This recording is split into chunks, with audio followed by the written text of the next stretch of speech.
Let me say this loud and clear. Revenue is not your goal. Profit is. I see it every day. Business owners chasing more sales, more clients, more, and more, but ending up with less. Less cash, less time, and less clarity. If you've ever found yourself making big decisions based on what a well-meaning family member or social media influencer or your own FOMO said, then this episode is your permission slip to slow down and refocus, because money goes where your focus flows. And it's time to focus on what actually builds wealth: alignment, clarity, and smart strategy. Welcome back to Business by the Books, where we help entrepreneurs build healthy, profitable, and sustainable businesses. I'm your host, Danielle Hayden, reformed corporate CFO and founder of Kickstart Accounting Inc. Today, I'm pulling back the curtain on the secrets CFOs use to help businesses grow without sacrificing their profits, their peace, and their priorities. We're going to talk about the 12 rules of money successful CEOs use to grow their business. All right, number one, your focus needs to be on profit, not revenue. There is so much focus and buzz on growing our top line sales and our top line revenue. But our true focus, successful CEOs, they focus on profit. That's the bottom of the income statement, the very last number. Sales minus cost of goods sold minus expenses. It is our net profit that is going to be able to be reinvested in the business to grow your business. We have to have profit in order to have cash to create a healthy, sustainable business. I'll never forget when I had a client a few years ago. And if you looked at just her sales, right? If the only thing that she was going to look at was her point of sale system, her sales were doubling and quadrupling. I mean, she was month over month growing fast. However, what she didn't take into account was the number of contractor hours it was going to take her to actually complete the projects. And so throughout the year, we were seeing her debt increase, her cash decrease because of the expenses that were coming back out of her business. Thank God she was looking at her numbers every single month. And by August, she was able to wrap up those projects because she was focusing on the number one most important number: her profit. All right, number two, our personal finances need to be in alignment with our business finances. Now, I'm not saying we need to have 100% alignment in all areas, but if our family has a higher set of financial needs than what our business can support, we need to know and understand that. If our spending habits in our personal lives are out of control, they're going to leak into our business lives. We had a client who a few years ago was really struggling with cash flow. And every time we went to go look at the business and look at all of the operating expenses to see if there was anything that we could cut, there was absolutely nothing left to cut. The business was operating lean and mean. I mean, there was no extra spending at all whatsoever, except for owner's draws. The owner's draws and personal expenses were taking the cash out of the business. There was not enough cash in the business to sustain the business, let alone actually grow the business. And later, what we found out was that there was some personal spending that was out of their control and that needed to be realigned for what the business could afford today. The family's financial habits were aligned for a different business. They were no longer able to support that type of spending.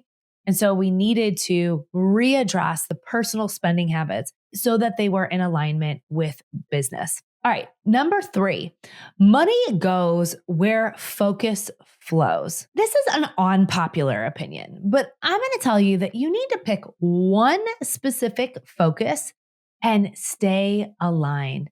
What I see happening all too often with my clients is that they're visionaries and they get bored. They get really bored and they want to try the next new strategy, the next new revenue stream.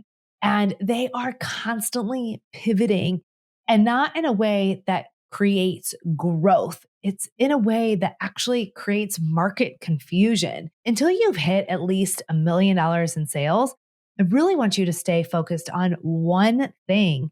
And I want you to do it really well over and over and over again for a long period of time. You don't need to have 3 to 4 revenue streams to be successful. For the first almost 8 years of this business, we had one focus, and it was bookkeeping. We knew that we needed to stay 100% laser focused on bookkeeping for our clients. It wasn't until later that we offered tax services and CFO services because we needed to stay in alignment so that we can grow one thing and do it really, really well. All right, number 4, hard truth.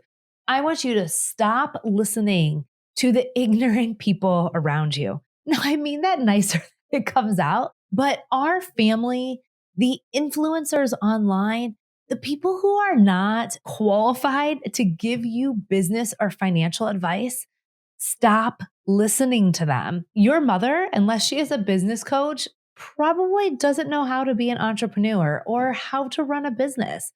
Your husband, your wife, unless they're in the business with you or has ran a business in the past, they don't know how to run your business. You are the CEO of your business. You need to be able to shut out the people who are not experts in your field, who can give you the guidance that you need in your business and about your money. All right, number 5, I want you to pay attention to each lesson that your financials have taught you. Your numbers are trying to tell you a story. Now, even if you have a full money team, I'm talking bookkeeper, tax accountant, financial advisor, CFO, nobody, I repeat, nobody can do what you can do as a CEO. You have to look at the numbers and ask yourself what's working and what's not working so that you can pay attention to the lessons that your money is trying to tell you. We study history for a reason, right? My son is always asking me why we're studying history. We're doing it so that we don't repeat the same mistakes. So pay attention to the lessons that you've learned and save your money, right? Save your money and don't repeat the same lessons. Now, number 6, money is not always the solution. I really want you to think, 2 or 3 times longer than you think you should before taking on any debt or investor dollars. As business owners, we can blame our lack of capital on the reason why we're not growing. And before you as a business owner take on debt, drain your 401k, take out a home equity loan, take on a revolving line of credit, I want you to look at your current business, your current operating expenses, your current personal expenses, your personal habits, your business habits, before taking on any debts or investor investments. This is something that we work with our CFO clients on a very regular basis, is looking at our financial growth strategies to ensure that we have budgets created that are going to allow us to grow and hit our goals based on the profits in the business, and even possibly take those profits and pay down current debt. So I want you going in that direction where we're using profits to pay down current debts and not taking on debt or investors in order to grow the company. Number 7 is always invest. Spending money is a way of investing our dollars. Now, this might be investing in new strategies that are going to bring revenue or growth into your business. This might be investing in other places like the stock market or a high yield savings account. Spending money is investing, whether it be in your business's future or your future. This is a mindset shift where when we are spending money, I don't want you holding on to it. I want you to free spending money and always look at it as a way of investing back into your business. Successful CEOs see spending as investing. All right, what else do our successful CEOs do? They have permission to not do everything. You guys, stop saying yes to everything. I heard somebody say recently, yes, that is an amazing opportunity. It's just not my amazing opportunity. We have to say yes to the things that are in alignment to our goals. And that might be personal and business goals. I used to make decisions like so many of our clients based on ego. I wanted to be the one at the conference. I wanted to be the one to go. I wanted to say yes to every speaking engagement. I wanted to be there for other people, other business owners. But as I continue to grow my team and this business, I know that I need to stop saying yes to everything. And some of our most successful clients and CEOs, they know that they cannot say yes and they give themselves guilt-free permission to say no. All right, successful CEOs, they have a rainy day or just in case fund. You guys have heard me. I want you to have 3 bank accounts in your business. Your operating account, where money comes in, money goes out.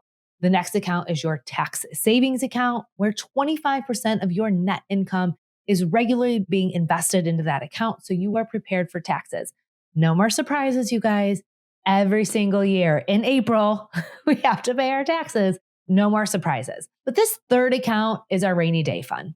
And in that account, I want you to have between 1 and 3 months worth of operating expenses. We don't know what's going to happen. Yes, there's big issues like COVID or small, like a disability or an accident. I want you to have a fund that you can dip into when your business needs access to those dollars for an emergency or for an impromptu investment. All right, number 2 is get educated. Our most successful clients and CEOs continuously invest in getting education. You do not need to be the expert in everything in your business. Should you be running all the paid ads? Probably not. Should you be the one in Canva every day? Absolutely not. Should you be in QuickBooks doing the bookkeeping? Absolutely, positively not. However, I do need you to know how to read the financial statements. I need you to know how to read the analytics. Successful CEOs continuously invest in their own education to level up. I want to prepare for the CEO that I'm going to be in 3 years, 5 years, 10 years, not the CEO I am today. And that means I will continue to invest in my education. Now, here's the kicker, you guys. We can't always just invest in learning. We also have to put our learning into practice. So successful CEOs spend time getting educated and then putting that education to work. Number 11 is FOMO. Guys, we all feel this way from time to time, especially in business. Social media, influencers, industry trends. There is so much exciting stuff that is happening in entrepreneurship.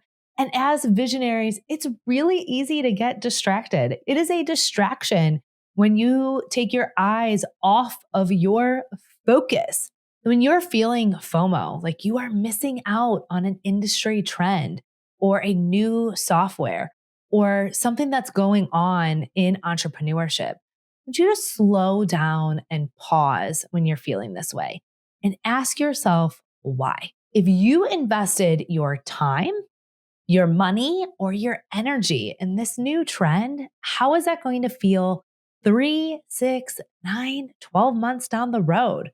Are you going to be disappointed and upset that you took your focus away? Are you going to be comfortable with the investment of time, money, and energy that you just made? When you feel a sense of FOMO, slow down and pause. All right, number 12, money is a game. Entrepreneurship is a game.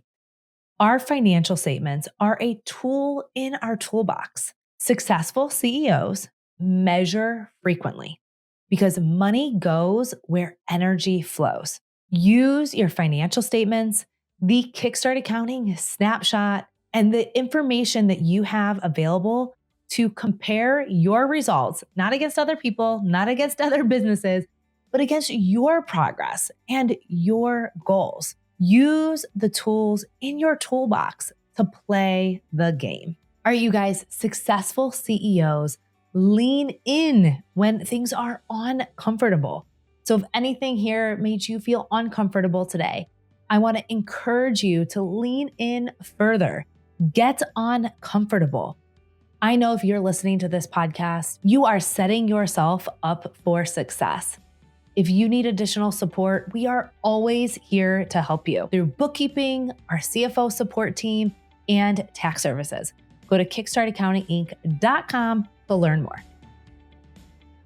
I hope you enjoyed today's episode of Business by the Books. Don't forget to hit like and subscribe. This is the #1 way we can help other entrepreneurs find this podcast, because here at Kickstart Accounting Inc., it is our mission to help entrepreneurs understand their numbers, get access to this information, and grow and thrive in their business. So please help me help other entrepreneurs understand their numbers so they can finally grow and thrive.